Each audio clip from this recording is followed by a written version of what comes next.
Assalamualaikum warahmatullahi wabarakatuh. Selamat pagi Bapak, Ibu semuanya, teman-teman dan adik-adik ya, di sini ada adik-adik gemes mungkin ya, tadi ada perwakilan para remaja, tadi saya lihat di chat banyaknya pakai istilahnya Kak, wah ini pasti generasi Z nih ya, kalau absennya Kak, nih seneng banget kalau misalnya bisa, berbicara ataupun sharing terutama dengan adik-adik yang akan menjadi yang adik-adik remaja putri ini ataupun remaja pria gitu ya, yang akan menjadi calon ibu dan juga yang akan menjadi calon ayah gitu ya.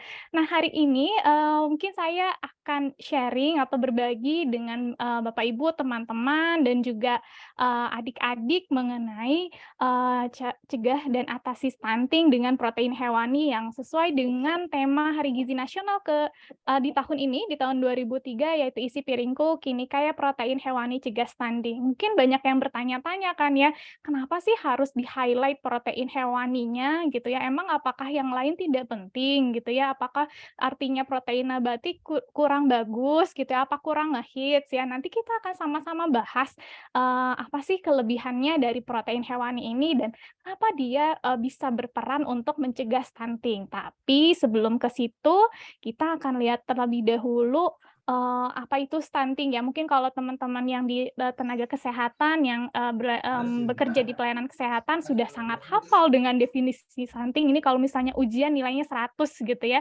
Tapi mungkin buat adik-adik di sini yang hadir pada pagi hari ini, mungkin, agak bertanya-tanya juga, mungkin masih ada yang bertanya-tanya, "Kenapa sih ini ngehits banget kata-kata stunting ini kok kayaknya ada di mana-mana kalau ngomongin, apa namanya, tentang kesehatan," gitu ya, tentang misalnya, target dari, Pak Presiden gitu ya, tentang kemudian kalau mendengarkan pidato dari, Menteri Kesehatan gitu ya. Nah, adik-adik stunting ini mungkin sering, identiknya, dengan, anak yang pendek gitu ya, pasti kalau ngomongin stunting pendek gitu, bahkan beberapa influencer gitu ya, ataupun, di Instagram ataupun di media sosial itu sangat mudah sekali tuh sekarang tuh menyebutkan, "Lo stunting ya?" Gitu ya. Kalau misalnya ada apa-apa gitu ya ngomongnya, "Stunting nih anak nih," gitu ya. Tapi apa sih sebenarnya stunting ini gitu ya? Stunting ini adalah kondisi gagal tumbuh pada anak, di bawah 2 tahun yang disebabkan kekurangan gizi pada waktu yang lama atau kronis. Jadi, yang pasti stunting ini dikarenakan satu kekurangan asupan zat gizi atau kekurangan gizi dalam waktu yang cukup lama atau kronis gitu ya. Jadi bukan hari ini, "Aduh hari ini aku kurang makan," terus besok jadi stunting, enggak gitu ya. Jadi, anak-anak ini, menjadi stunting karena asupan yang kurang dalam jangka waktu yang cukup lama. Sehingga terjadilah, gagal tumbuh gitu yang ditandai dengan tinggi badannya itu, lebih pendek dibandingkan usianya, gitu. Tapi, stunting ini bukan hanya menjadi pendek gitu ya, kalau di sebelah kanan ya ada dilihat ada waris stunting is not just about being short gitu ya, karena dampaknya itu bukan kalau cuma pendek aja gitu ya. Kalau misalnya adik-adik lihat anak-anak yang pendek banyak bisa lari-lari, bisa manjat-manjat gitu ya, tapi apa sih gitu ya, dampak lainnya. Nah, anak stunting ini dia juga selain, apa namanya, terjadi gagal tumbuh, tapi juga gagal, berkembang gitu ya. Jadi dampaknya adalah juga dia ada, keterlambatan dalam tumbuh kembangnya dan juga bahkan lebih jauh ini bisa menurunkan, apa, angka IQ-nya atau tingkat kepintarannya gitu ya. Jadi ketika pada anak yang, stunting ataupun, kurang, zat gizi dalam waktu yang lama gitu ya, ini akan menyebabkan, otak kita stop, developing properly gitu. Jadi, sel-sel otak ini bisa stop untuk, berkembang sesuai dengan, apa namanya, tidak sesuai dengan potensi yang harusnya dimiliki oleh anak tersebut gitu ya. Sehingga ke depannya anak-anak ini kehilangan potensi-potensi yang seharusnya dia miliki kalau misalnya dia tidak stunting atau kalau dia tidak kekurangan, zat gizi atau tidak kekurangan gizi gitu ya pada waktu lama tadi. Nah tadi kalau misalnya kita sudah melihat, angka-angka ini tadi udah banyak banget ya ini adik-adik mungkin ya dan teman-teman Bapak Ibu, mengenai angka-angka stunting gitu ya ini, wah ternyata memang masih ada ya biarkanlah angka-angka ini kita lihat dan ternyata memang, kalau trennya terjadi penurunan tapi memang ini masih di atas ambang batas WHO dan kita masih punya target yang harus dikejar. Intinya stunting ini masih ada di masyarakat, masih ada di komunitas kita, mari bersama-sama kita bantu pemerintah untuk menurunkan, prevalensi atau proporsi dari stunting ini dengan sesuai dengan slogannya Jawa Barat nih ya, Zero New Stunting. Nah, ini ternyata di Jawa Barat, terjadi penurunan gitu ya, di, 20,2%, alhamdulillah, tapi kita masih ada PR tadi kalau kita lihat ya. Dan ternyata, angkanya ini terbanyaknya di usia di 24 sampai 35 bulan gitu ya, angka stunting ini. Jadi pada anak-anak balita di atas di usia 24 dan sampai 35 bulan. Nah, tadi kalau misalnya kita ngobrolin soal dampaknya dari stunting, ada jangka pendek, ada jangka panjang gitu ya. Kalau, jangka pendeknya tadi anak-anak ini beresiko untuk, misalnya mengalami kematian karena berbagai penyebab, misalnya karena penyakit infeksi, karena anak-anak yang kurang gizi ini ataupun yang stunting dan malnutrisi, dia otomatis biasanya imunitasnya lebih rendah sehingga dia lebih mudah terkena penyakit infeksi gitu ya. Kemudian juga kalau dampak jangka panjangnya ini bisa meningkatkan resiko overweight ya dan hipertensi di usia dewasa gitu ya. Jadi bukan, status kesehatan hari ini ya, akan mempengaruhi status kesehatannya dan status gizinya di kemudian hari. Jadi sangat penting untuk memulai, mendapatkan asupan yang baik sedari dini gitu ya. Selain itu nanti, anak-anak ini kalau kalau misalnya udah overweight, kemudian nanti kemudian hari menjadi hipertensi, tentunya akan meningkatkan resiko juga untuk terkena penyakit kardiovaskular, belum lagi nanti kalau misalnya, menjadi remaja putri, menjadi wanita usia subur, kemudian hamil ya, kurang gizi ketika menjadi, hamil, ibunya juga KEK dan lainnya anemia, sehingga ibunya tersebut juga akan beresiko untuk melahirkan kembali anak yang stunting dan BBLR gitu ya. Nah, terus gimana dong kalau misalnya kita udah melihat bahwa angkanya masih di atas, yang diharapkan gitu ya, terjadi penurunan tapi masih di atas ambang batas WHO. Kemudian dampaknya juga kita lihat severity-nya, oh ternyata severity-nya juga bukan berdampak di hari ini, tapi di kemudian hari gitu ya. Tentunya kalau melihat seperti ini, kita jadi semangat dong untuk mencegah ini supaya tidak terjadi kepada anak-anak kita nanti gitu ya. Mungkin adik-adik di sini kan pasti kalau, anak remaja putri tuh biasanya ada goals-nya gitu ya. Entahlah goals-nya menikah di usia berapa, punya anak di usia berapa gitu ya. Apapun itu pasti, kalau seorang wanita goals-nya salah satunya pengen punya anak gitu, menikah dan punya anak gitu, dan untuk bekal adik-adik semuanya gitu ya, nah ini harus dapet nih dari sekarang, harus tahu gimana cara mencegahnya supaya anak-anak kita nanti tidak menjadi stunting. Nah, ini, kalau mau ngomongin gimana cegahnya, tentu harus tahu dulu dong penyebab masalahnya tuh apa, gitu ya. Apa sih yang menyebabkan stunting nih, kalau misalnya lihat di, di framework ini ya, yang dari UNICEF, kalau kita lihat ada faktor langsung, ada faktor tidak langsung gitu ya, ada faktor, akar masalah gitu. Tapi kalau misalnya dilihat dari faktor langsungnya, ini ada 2 faktornya ya. Salah satunya adalah dari diet atau dari makanan yang dikonsumsi. Dari definisi aja tadi kita udah, melihat ya bahwa stunting ini dikarenakan kurang asupan gizi dalam jangka waktu yang lama. Jadi faktor langsungnya salah satunya adalah melalui diet ataupun asupan makanan atau konsumsi yang dimakan oleh kita sehari-hari gitu ya. Nah, kalau misalnya seperti itu, maka meskipun banyak ya faktor-faktor lainnya tuh kalau ada dilihat di sini banyak ya, ada care, ada, practice, service, health services, dan lainnya gitu ya. Tapi kita akan khususkan hal ini membahas yang di dietnya atau di asupannya gitu ya, karena ini merupakan salah satu faktor langsungnya. Nah, ada nih beberapa zat gizi yang terbukti ternyata dia dapat meningkatkan pertumbuhan linear atau pertumbuhan panjang ataupun tinggi badan pada janin dan anak. Saya dulu waktu remaja putri juga rasanya, suka, suka mencari informasi gitu ya, gimana sih caranya biar tinggi gitu ya. Kan pasti tuh pengen ya kalau apalagi kalau sekarang anak remaja putri nih suka ngelihat, film-film Korea gitu ya, terus ada drama Jepang gitu ya, kalau ada dilihat kan postur tubuhnya tinggi semampai gitu ya. Nah, suka nyari kan ya, apa sih makanan yang bisa, membantu untuk pertumbuhan tinggi badan gitu, apa yang dilakukan dimulai dari makanannya, dimulai dari aktivitasnya. Nah, kalau pangannya nih ya, ini yang terbukti bisa meningkatkan pertumbuhan tinggi badan ataupun panjang badan adalah protein, salah satunya ya. Protein terutama yang asam aminonya lengkap. ya, yang asam aminonya lengkap, baik itu esensial ataupun non-esensial. Kemudian ada lemaknya, lemak juga ternyata ada asam lemaknya, yang asam terutama yang mengandung asam lemak esensial. Kemudian ada, energi, energi juga pasti ya, yang pertamanya juga harus terpenuhi dulu energinya untuk pertumbuhan, kemudian ada air, ya, karena 70% tubuh kita ini adalah, cairan, air ya, untuk metabolisme dan lainnya supaya lancar, tentu airnya juga harus terpenuhi. Kemudian ada kalsium, fosfor, zinc, magnesium, mangan, iodium, zat besi yang sering kita sebut dengan mineral, kandungan zat gizi mineral ya. Kemudian ada vitamin juga yang berperan penting, ada vitamin A, vitamin D, asam folat gitu ya.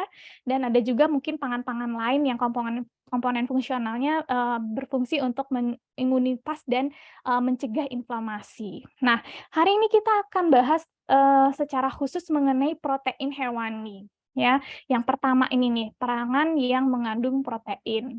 Jadi, tentu kalau dari pemerintah anjurannya adalah kita harus, mengkonsumsi makanan itu kan yang beragam sesuai dengan isi piringku. Kenapa harus beragam? Karena tidak ada satupun makanan di dunia ini yang mengandung seluruh kandungan zat gizi yang diperlukan oleh tubuh kita kecuali ASI. Tapi kan kita udah nggak minum ASI ya, anak yang ASI itu kan cuma 0 sampai 6 bulan. Jadi kalau ngomongin gizi seimbang untuk anak usia 0 sampai 6 bulan sama dengan ASI eksklusif. Setelah itu pun mereka perlu, asupan zat gizi dari makanan, sehingga diberikan makanan pendamping ASI.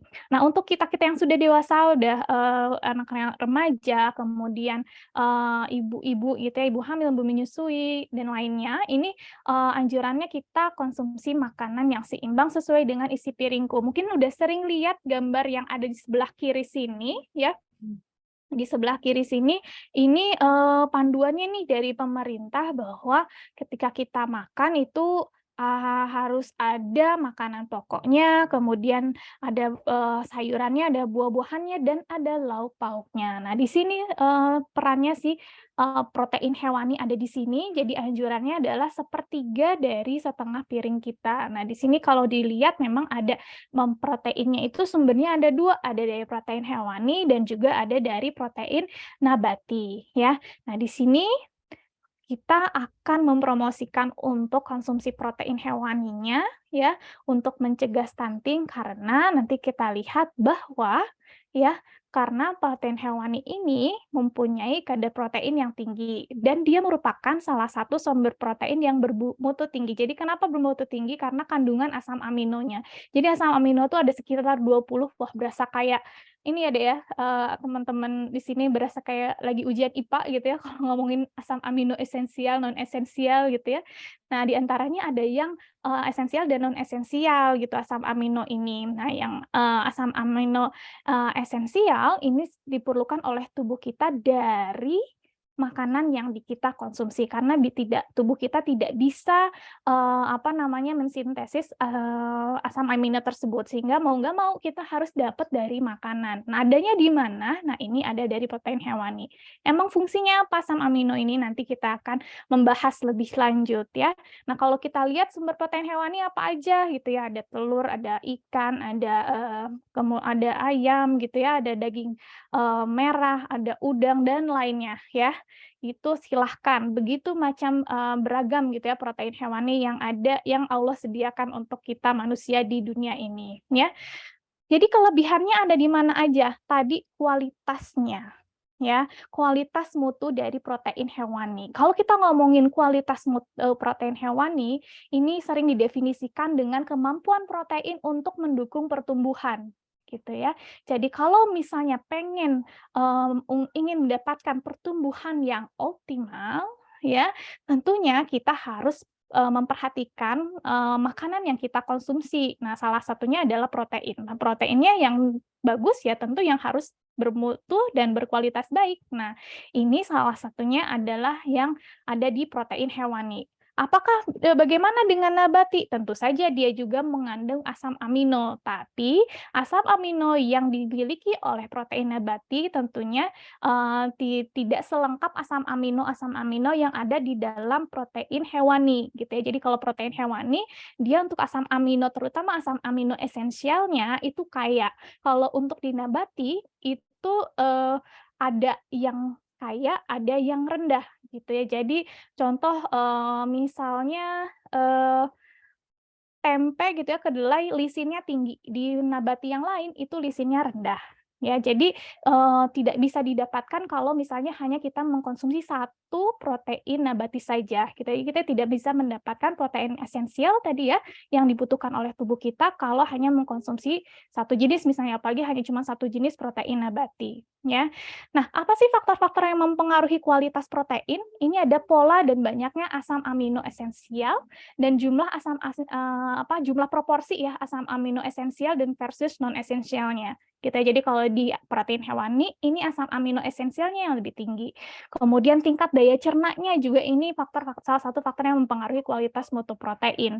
Jadi lebih mudah untuk dicerna oleh tubuh kita, lebih mudah untuk dipecah gitu ya istilahnya karena kalau dari makanan itu yang masuk protein, tapi yang diserap oleh tubuh kita, yang dibutuhkan oleh tubuh kita supaya untuk metabolisme, anabolisme, dan katabolisme dan lainnya itu dalam bentuk asam amino. Jadi supaya bisa dipecah menjadi asam amino, tentu tingkat daya cernanya harus bagus ya. Kemudian tingkat adanya inhibitor dan alergen. Ya, jadi kalau di dalam suatu pangan gitu ya, yang sumber protein, kalau misalnya dia ya ada mengandung asam amino gitu ya, mengandung protein, tapi dia ada inhibitornya juga, ini akan menurunkan kualitasnya. Contohnya kedelai misalnya, ya, dia ada protein, tinggi proteinnya, tapi dia kelemahannya juga ada inhibitornya, sehingga inhibitor ini yang menyebabkan dia tidak bisa dicerna dengan baik, ya, atau tidak bisa dengan mudah dipecah di dalam tubuh kita, tidak seperti protein yang ada dalam protein hewani. Ya, nah ini kita lihat nih ada beberapa metode penentuan kualitas protein ya. Salah satunya ada PR atau protein efficiency ratio, ada biological value dan NPU. Kenapa ngomongin ini? Karena saya pengen meyakinkan kembali gitu ya mengenai kualitas dari protein hewaninya. Nah, dilihat nih teman-teman tadi kalau kita lihat ini yang di atas ini PDCA, skor asam amino, per BV ya, biological value dan percent digestibility-nya ini dapat menggambarkan gitu ya kualitas dari sumber protein. Kita lihat dari yang paling kanan misalnya percent digestibility-nya. Di sini kita lihat yang tertinggi mana ya? Oh, ini ternyata telur utuh protein hewani. Kemudian kasein 99% ada di susu. Kemudian ada protein dari daging sapi 98%. Sedangkan dari protein kedelai ataupun dari gluten gandum ini di bawah 98% ya. Protein kedelai 95% dan gluten gandum 91%. Nah, kemudian bagaimana dengan biological value-nya? Kita lihat juga di sini, oh ternyata telur ya tertingginya. Telur dan protein dari daging sapi. Nah, baiklah bisa kita simpulkan berarti oh ya memang kualitasnya dari nilai biologi dari protein hewani ini memang lebih baik dibandingkan dari yang protein nabati. Nah, kita akan sekarang masuk ke konsumsinya. Kalau misalnya seperti itu, gimana nih konsumsinya di Indonesia? Udah tahu nih ya, ternyata lebih ada kelebihannya gitu ya. Sebenarnya dua-duanya punya kelebihan dan kekurangan sih teman-teman ya. Jadi untuk protein hewani itu tadi biological value-nya bagus, kemudian absorbability-nya juga baik gitu ya. Kemudian asam amino esensialnya juga banyak, kaya gitu. Tapi kalau misalnya kita konsumsinya beberapa yang tinggi lemak juga itu menjadi salah satu kelemahannya gitu ya. Tapi kalau misalnya yang nabati kelebihannya ya lebih rendah lemaknya dibandingkan yang protein hewani. Tapi kalau kita berbicara untuk pertumbuhan ya dan perkembangan, kita berbicara tentunya harus protein hewani yang mutunya tinggi, yang mana salah satunya adalah protein hewani ya. Nah, konsumsinya di Indonesia ternyata protein ini pada anak ini ya dari suatu survei dari CIREDS ini ternyata masih di bawah 75%. Ya, tadi juga udah sempat dibahas ya bahwa di konsumsi protein secara nasional sih ya emang udah di atas anjuran di atas 57% ya di 62,21 gram gitu ya per kapita. Namun ternyata kalau secara agregat dia terpenuhi gitu ya, tapi kalau secara komposisi ternyata belum sesuai anjuran gitu yang nabati ini masih dominan. Nah, oleh karena itu tahun ini kita promosiin supaya untuk protein hewani ini ada di isi piring kita masing-masing gitu ya. Karena kalau yang nabati sepertinya sudah cukup promosinya sudah cukup baik gitu ya, nggak usah dipromosiin udah cukup tinggi, konsumsinya dari serealia karena setiap hari makan nasi, di situ juga ada gitu protein nabatinya. Kemudian tahu tempe gitu juga ternyata dia masih menang, tapi yang komposisi yang dari protein hewaninya ini nih yang masih kurang, ternyata masih di 31% ya.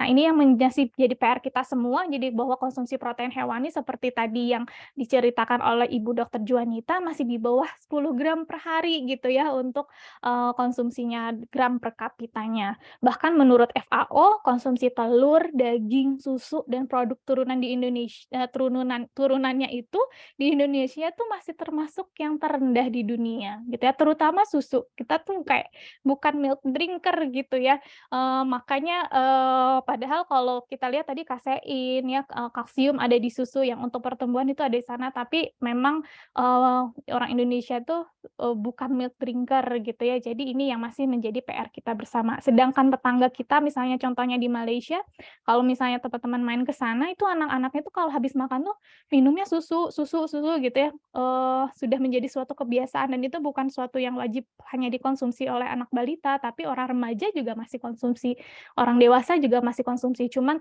tentunya dengan in moderation ya, maksudnya dilihat juga komposisinya yang kalau untuk orang dewasa gitu ya, untuk yang remaja tentunya yang, proteinnya tinggi gitu ya, kalsiumnya tinggi, tapi mungkin, lemaknya lebih rendah. Kayak ini sama ya, konsumsi protein hewani masih di bawah target ya, terutama untuk yang konsumsi daging ya, jadi masih didominasi oleh pangan nabati. Nah, kalau ngomongin soal, zat gizi yang ada di protein hewani, dari tadi kita ngomongin proteinnya aja nih tentang asam amino, dan di mana padahal ada zat-zat gizi lain kan yang akan membantu, proses pertumbuhan dan perkembangan pada seorang anak, yaitu salah satunya ada zinc, ada kalsium, ada zat besi, ada vitamin A, ternyata dia juga ada nih di protein hewani. Jadi cukup banyaklah alasan kenapa kita, harus mengkonsumsi protein hewani ini kalau kita memang mau meningkatkan tujuannya untuk pertumbuhan dan perkembangan terutama pada anak, untuk mencegah stunting tadi, ya.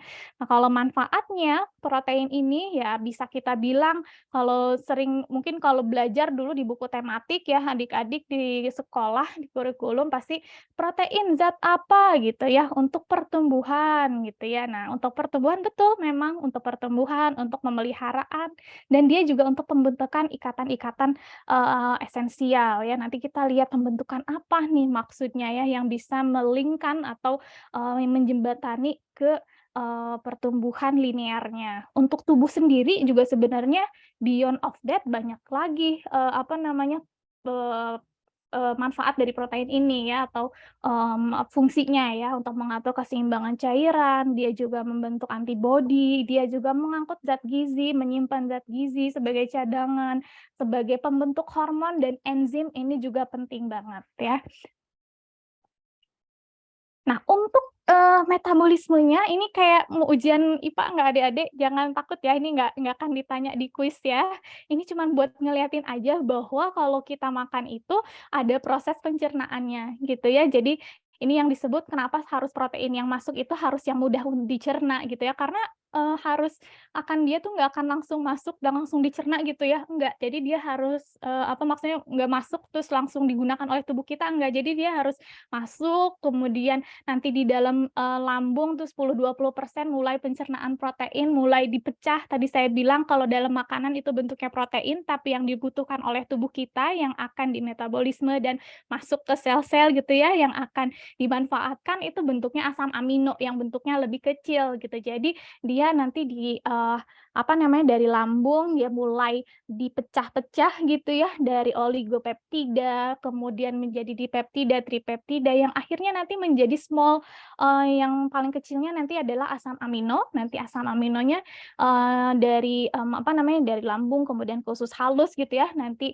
menjadi asam amino, kemudian nanti dibawa, ke hati melalui, aliran darah portal ya. Nah, ini para pankreas di sini dia juga mengeluarkan enzim-enzim yang memecah protein tadi ya. Jadi, protein dipecah menjadi oligopeptida, dipeptida, tripeptida sampai dia memecah menjadi asam amino, ini dibutuhkan, enzim yang dikeluarkan oleh pankreas ya.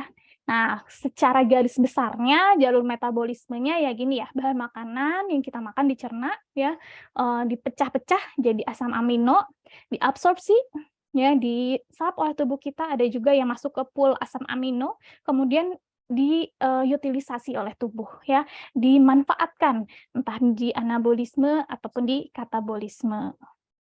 Nah, ini produk-produknya nih dari diet, protein ini ya, tadi jadi asam amino, kemudian, ya ini kecil-kecilnya ya, nanti, adik-adik takutnya dikira mau ujian ya.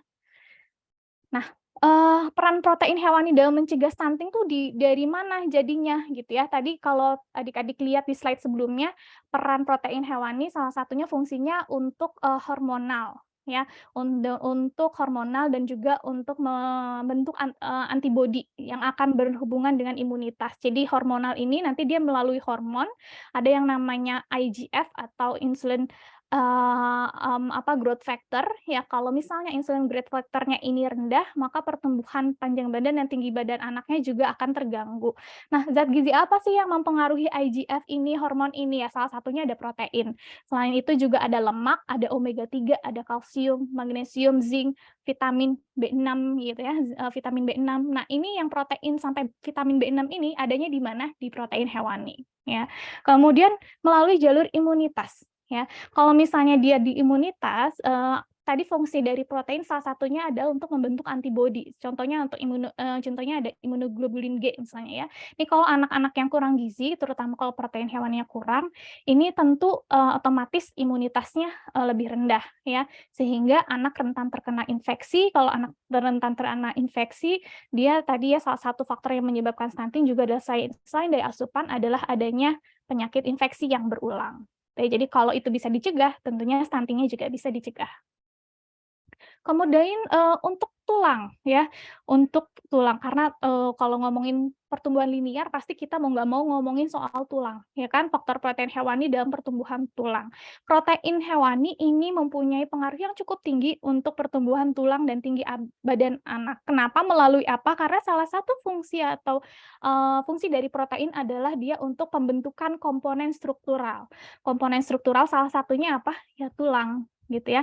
Ini menurut studi juga tadi ya, dia berhubungan dengan IGF tadi yang menyatakan bahwa protein meningkatkan kadar IGF. Nah, IGF ini yang, merupakan hormon yang menstimulasi pertumbuhan tinggi anak.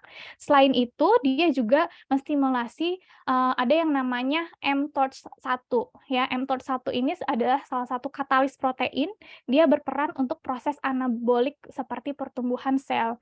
Nah, mTOR1 ini akan meregulasi pertumbuhan di chondral plates ya.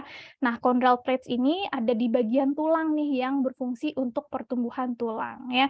Nah, si chondral plates ini atau mTOR1 ini membutuhkan asam amino esensial untuk mengaktifasinya. Wah, jadi begitu rumit ya? Enggak rumit sih ya, pokoknya istilahnya dia membantu, ada melalui enzim, melalui hormon gitu ya, dia untuk aktivasinya, untuk, pembentukannya membutuhkan protein salah satunya yang ada di protein hewani, yaitu asam amino esensial. Kenapa? Sebentar. Nah, selain itu juga kalau kita lihat komposisi dari tulang gitu ya, kalau tadi kan ngomongin soal hormonnya gitu ya dan, enzimnya. Nah, kalau ngomongin soal komposisi dari tulangnya itu sendiri, ternyata tulang itu salah satu komposisi terbesarnya adalah terdiri dari matriks kolagen. Kolagen itu apa ya, protein juga gitu ya. Jadi, matriks kolagen ini kalau dilihat di sebelah kanan ya, yang ini dia itu terdiri dari asam amino gitu ya tingginya. Ada lisin, ada prolin, ada hidroksipolin, ada glutamat, ada arginin gitu ya. Nah, beberapanya ini kayak lisin itu adalah asam amino esensial ya. Jadi nanti kombinasi serat kolagen dan mineral anorganik ini menjadikan tulang kita lebih kuat ya. Jadi peran pangan hewani, nah yang terakhir ini untuk tumbuh kembang otak gitu ya. Kalau misalnya ngomongin tumbuh kembang otak ini tentunya berkaitan dengan mikronutrien lain yang berhubungan dengan pertumbuhan dan perkembangan kognitif. Salah satunya ada zat besi, kolin, seng ya, itu juga ada di pangan hewani. Ada omega 3 juga yang ada di pangan hewani, contohnya ada di ikan ya. Pasti, "Oh, pakai omega 3 ikan salmon, enggak juga ya. Jadi kalau mau ngomongin omega 3 enggak juga harus salmon ya adik-adik, teman-teman semuanya. Ada ikan kembung yang sekilonya 35.000 sampai 40.000 di, pasar, itu juga tinggi omega 3-nya. Nah, ini penelitian-penelitian yang, mendukung tadi yang sudah saya ceritakan di awal ya, mengenai, peran dari protein hewani dalam mencegah stunting.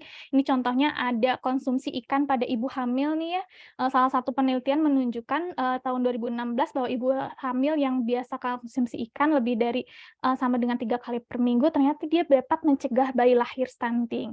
Lebih jauh lagi, yang penelitian yang sebelahnya, yang kedua, ini ternyata melihat manfaat konsumsi ikan pada saat kehamilan ini meningkatkan perkembangan neurokognitif anak. Ini, penelitian, ya penelitian yang sebelah kanan ini yang neurokognitif anaknya.